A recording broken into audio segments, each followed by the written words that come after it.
Hello guys, നാളെ ഒരു പ്രധാനപ്പെട്ട ദിവസമാണ്, സന്തോഷകരമായ ദിവസമാണ്. അപ്പോൾ നിങ്ങൾ ഗസ് ചെയ്യുക എന്താന്ന്. അപ്പോൾ ഇത് കുന്നംകുളം ടൗണാട്ടോ. അപ്പോൾ ഇവിടെ നിന്നാണ് ഞാൻ സാധനങ്ങൾ മേടിക്കാൻ വേണ്ടി പോണത്. കല്യാൺ സിൽക്സ് ആണ്. അപ്പോൾ ഞങ്ങൾ കുന്നംകുളം വഴി ഇങ്ങനെ പോയിക്കൊണ്ടിരിക്കുകയാണ്. ഫസ്റ്റ് ഞങ്ങൾ വിചാരിച്ചു ചെരുപ്പ് എടുക്കാൻ വേണ്ടി പോവാമെന്ന്. അപ്പോൾ ഇത് ചെരുപ്പ് കടയാണ്. അപ്പോൾ ഇവിടുന്ന് ഞാനൊരു ബ്ലാക്ക് ചെപ്പലെടുത്തു. സ്കൂളിലേക്ക് വേണ്ടിയിട്ടാണ്. സ്കൂളിലത്തെ ചെരുപ്പ് ഞാൻ പൊട്ടിപ്പോയി. അപ്പോൾ അവിടെ നിന്ന് മേടിച്ച് വന്ന് പിന്നെ ഉമ്മാക്ക് കുറച്ച് കിച്ചൺ ഐറ്റംസ് മേടിക്കണമെന്ന് പറഞ്ഞു. അപ്പോൾ ഒരു കടയിൽ പോയി. ഈ കട കണ്ടപ്പോൾ എനിക്ക് കണ്ണ് തള്ളിപ്പോയി. അത്രയും തിളക്കമായിരുന്നു പാത്രങ്ങൾക്കൊക്കെ. എന്ത് ഭംഗിയാണ് കാണാൻ. പിന്നെ ഈ ഒരു പാത്രം ഉണ്ടല്ലോ, ഈ പാത്രം കാണാൻ ഷുഗർ ഇട്ട് ഉണ്ടാക്കിയ പോലെ, ഷുഗറൊക്കെ മെൽറ്റാക്കിയിട്ട് ഉണ്ടാക്കില്ല അതേപോലെ. പിന്നെ ഇത് സ്റ്റീലിൻ്റെ പാത്രങ്ങളാണ്. ഇത് കണ്ടപ്പോൾ എൻ്റെ കണ്ണിന് എന്തോ പറ്റി.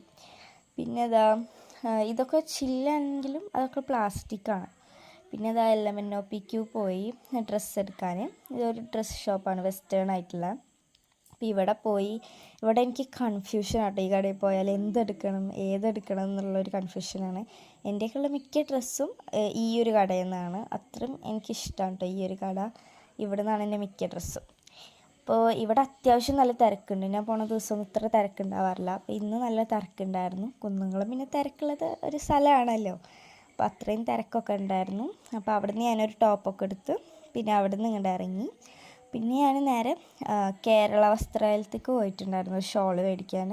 അപ്പോൾ അവിടെ നിന്ന് മേടിച്ച് വന്ന് ഇത് കുന്നംകുളം ബസ് സ്റ്റാൻഡ് കേട്ടോ. അപ്പോൾ അവിടെ തന്നെ ഒരു ചെമ്പോളാസ് എന്ന് പറഞ്ഞിട്ടുള്ളൊരു ഷോപ്പുണ്ട്. അവിടെ സ്നാക്ക് കഴിക്കാൻ വേണ്ടി കയറി. അവിടെ നിന്ന് ചായയും സ്നാക്സൊക്കെ കഴിച്ച് പിന്നെ അവിടെ നല്ല തിരക്കുണ്ടായിരുന്നു കേട്ടോ. അത്യാവശ്യം കുറേ തിരക്കൊക്കെ ഉണ്ടായിരുന്നു. ഞാൻ അവിടെ നിന്ന് ഇറങ്ങി വീട്ടിലേക്ക് പോയി ബസ്സിൽ. അപ്പം അത്രേ ഉള്ളൂ. ലൈക്ക് ചെയ്യുക, ഷെയർ ചെയ്യുക, കമൻറ്റ് ചെയ്യുക. അപ്പോൾ നാളെ ബൈ.